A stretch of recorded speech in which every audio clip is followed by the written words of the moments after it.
नमस्कार दोस्तों, स्वागत है हमारे YouTube चैनल पर टारगेट विद एसबी क्लासेस में। दोस्तों, आज हम एक नई श्रृंखला शुरू कर रहे हैं जिसमें हम कक्षा 6 से लेकर 12 तक की एनसीईआरटी का अध्ययन करेंगे। और आपके लिए यह यूपीएससी हो, चाहे स्टेट पीसीएस हो, एसएससी हो या अदर कम्पिटिटिव एग्ज़ाम हो जिसमें जीएस पूछा जाता है, कि आप सभी के लिए ये वीडियो काफ़ी इम्पोर्टेंट है। तो आज मैं क्लास 6 का साइंस का चैप्टर जो है चैप्टर 1 से स्टार्ट कर रहा हूँ। तो आइए दोस्तों शुरू करते हैं। फर्स्ट चैप्टर है भोजन। यह कहाँ से आता है, यानी कि भोजन कहाँ से प्राप्त होता है हमको और इसके कौन कौन से सोर्सेस हैं। आइए हम इस चैप्टर में जो है डिस्कस करेंगे यहाँ पे।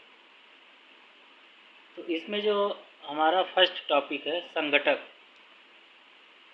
जो ये संगठक है, संगठक आखिर किसे कहते हैं। तो भोजन बनाने के लिए हमें कई चीज़ों की आवश्यकता होती है। भोजन बनाने के लिए हमें कई चीज़ों की आवश्यकता होती है, जैसे कच्ची सब्जियां हो गई, नमक, मसाला, तेल और पानी। इन्हें ही संगठक कहते हैं। अर्थात कोई चीज़ हमें बनाने के लिए जिन जिन चीज़ों की आवश्यकता होती है या उसमें हमको जो चीज़ सहायक होती है उसको कंप्लीट जो है प्रिपरेशन में तैयार करने में, उसे ही संगठक कहते हैं। अब ये देखते हैं खाद्य पदार्थों के स्रोत क्या हैं। जिन जिन चीज़ों से हम अपना भोजन प्राप्त करते हैं उन्हें ही हम खाद्य पदार्थ का स्रोत कहते हैं। जिन जिन चीज़ों से हम अपना भोजन प्राप्त करते हैं उन्हें ही खाद्य पदार्थ का स्रोत कहते हैं। जैसे हम दो चीज़ों से प्राप्त करते हैं खाद्य पदार्थ का स्रोत। पहला पौधों से प्राप्त खाद्य पदार्थ और दूसरा जंतुओं से प्राप्त खाद्य पदार्थ। आखिर हम पर्यावरण में अपने अपने आसपास हम इन्हीं दो चीज़ों से ही तो अपना भोजन प्राप्त करते हैं, एक पौधों से या एक जंतुओं से।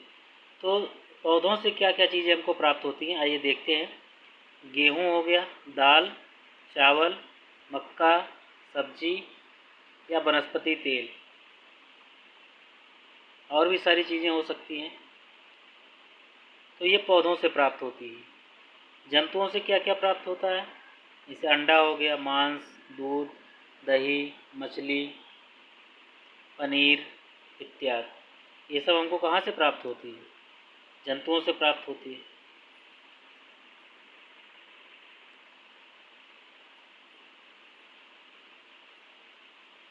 आइए देखते हैं कच्ची सामग्री।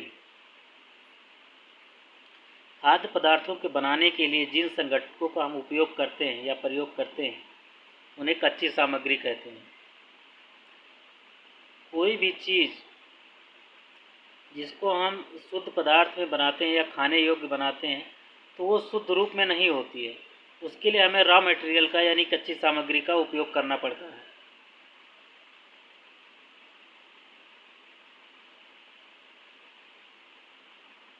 जैसे नमक, दाल, सब्जी, पानी, मसाला इत्यादि। तो इनकी क्या होती है, उसको आवश्यकता होती है, किसको, कच्ची सामग्री में मिलाने के लिए। तो उस पर क्या बनती है, एक कंप्लीट खाद्य पदार्थ बनता है उससे। अब यहाँ पे दोस्तों एक चीज़ कच्ची सामग्री को मैं यहाँ पर और समझाना चाहूँगा।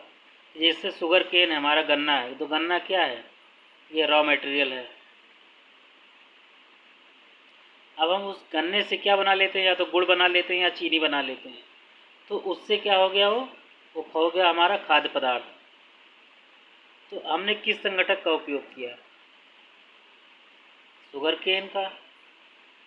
या वीट हो गया, हमारा गेहूँ हो गया, गेहूँ का उपयोग हम करते हैं आटा बनाने के लिए। तो ये क्या हो गया, हमारा रॉ मटेरियल हो गया। अब उस आटे से हम रोटी बना लेते हैं और भी कई सारी चीज़ें बना लेते हैं, ब्रेड भी हो गया और भी कोई चीज़। तो ये सब क्या हो गया, खाद्य पदार्थ, यानी कि उससे खाने योग्य चीज़ें बन गई।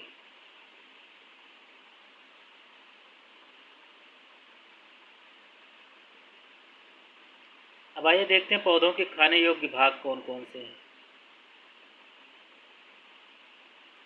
पौधे के खाने योग्य भाग, कुछ पौधों के 2 या 2 से अधिक भागों को खाया जाता है।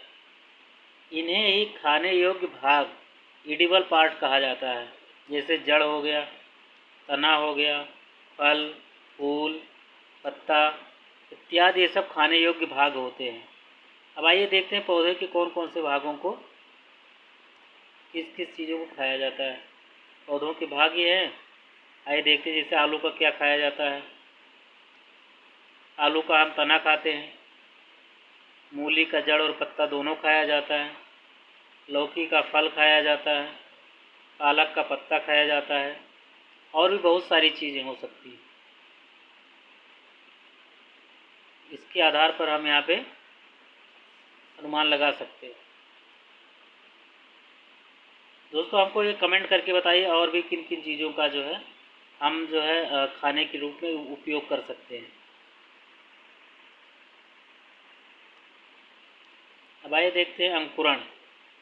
बीज से शिशु पौधे का उगना अंकुरण कहलाता है। बीज से शिशु पौधे का उगना अंकुरण कहलाता है। मूंग का अंकुरण, चने का अंकुरण। आखिर ये अंकुर किसको कहते हैं, इस प्लॉट को?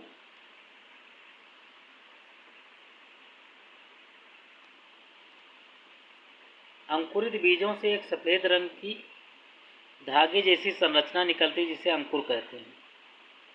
अच्छा, अंकुरण के लिए किन किन चीज़ों की आवश्यकता पड़ती है? कोई भी बीज हो गया, उसको अंकुरण के लिए किस चीज़ की आवश्यकता होती है? एक तो ऑक्सीजन चाहिए, नमी चाहिए, ताप चाहिए। ताप को प्रकाश भी कह सकते हैं, टेम्परेचर होना ज़रूरी है। तो ये जो है हमारी थ्री बेसिक चीज़ है, इसको कोई भी चीज़ अंकुरित करने के लिए बहुत ही बेहद ज़रूरी होती है। मकरंद। आखिर मकरंद, मकरंद क्या होता है? इंग्लिश में इसको नेक्टर बोलते हैं, और नेक्टर का मतलब अमृत होता है। मधुमक्खियों द्वारा इकट्ठा की गई फूलों के मीठे रस को, मधुमक्खियों द्वारा इकट्ठा की गई फूलों के मीठे रस को मकरंद यानी कि नेक्टर कहते हैं, जो बाद में शहद बन जाता है। आखिर जो ये मकरंद होता है, एक फूलों का नहीं, कई सारे फूलों का इसमें जो है रस भरा होता है। वाकई में जब इसको खाया जाता है तो एक अमृत जैसा स्वाद आता है, यानी कि अमृत जैसा लगता है। तो इसको नेक्टर का मतलब अमृत भी होता है, और इसको मकरंद भी बोलते हैं। मधुमक्खियाँ मकरंद यानी कि नेक्टर का भंडारण करती हैं, क्यों क्यों करती हैं? फूल और उनका मकरंद वर्ष में केवल कुछ समय में ही उपलब्ध होते हैं, अतः मधुमक्खियाँ इस मकरंद का भंडारण कर लेती हैं ताकि पूरे वर्ष इसका उपयोग किया जा सके। किसके लिए? अपने भोजन के लिए। और आखिर ये जो ज़्यादा फूल हमको अवेलेबल कब होते हैं एनवायरनमेंट में? तो ये बसंत ऋतु में ज़्यादा होते हैं, जब इससे बहुत सारे फूल और कई सारे पेड़ों के फूल उसमें उस समय निकलते हैं, तो उससे जो है मधुमक्खियाँ जो हैं ये उससे रस का भंडारण करके अपने छत्तों में इसको भंडारण करती हैं, स्टोर करती हैं, ताकि ये वर्ष भर इसका, हमेशा तो फूल उनको अवेलेबल नहीं होता है एनवायरनमेंट में, इसलिए ये इसका भंडारण अपने छत्ते में कर लेती हैं। भंडारित शहद को मधुमक्खियाँ भोजन के रूप में प्रयोग करती हैं। हमने अभी बताया आपको, भंडारित शहद को मधुमक्खियाँ भोजन के रूप में प्रयोग करती हैं, यानी कि जब इनके पास भोजन उपलब्ध नहीं होता है तो मधुमक्खियाँ उस शहद को भोजन के रूप में इस्तेमाल करती हैं। अब आइए देखते हैं खाद्य पदार्थों को ग्रहण करने के आधार पर जंतुओं के प्रकार, शाकाहारी, मांसाहारी और सर्वाहारी। आइए देखते हैं शाकाहारी किसे कहते हैं।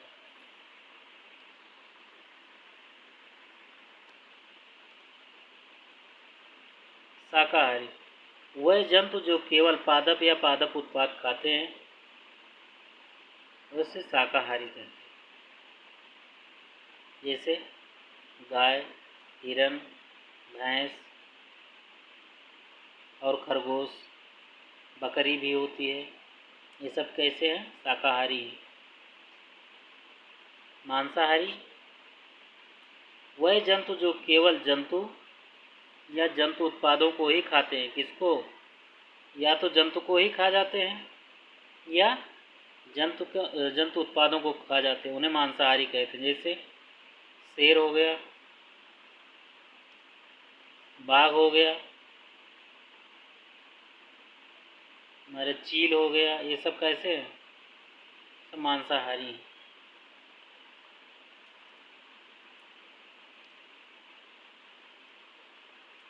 सर्वाहारी सर्वाहारी में वह जंतु जो पादप और जंतु दोनों को खाते हैं, वह सर्वाहारी कहलाते हैं। जैसे मनुष्य हो गया, कौवा हो गया, हमारी बिल्ली हो गई, ये सब क्या है? ये सब सर्वाहारी हैं। बिल्ली भी आ गई आपकी।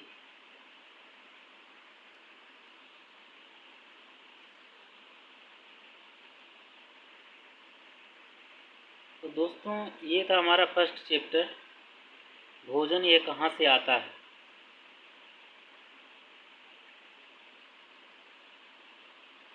आई होप दोस्तों ये वीडियो आपको अच्छा लगा होगा और आपके आने वाले एग्ज़ाम के लिए ये काफ़ी इम्पोर्टेंट है। हो सकता है ये चैप्टर आपको पता रहा हो, तो आने वाला चैप्टर आपके लिए और भी इम्पोर्टेंट हो सकता है। इसलिए कंटिन्यू वीडियो को देखते रहिए और अगर कोई भी चीज़ समझ में नहीं आता है तो हमें कमेंट करके ज़रूर बताइए, मैं और उसको अच्छे से एक्सप्लेन करूँगा।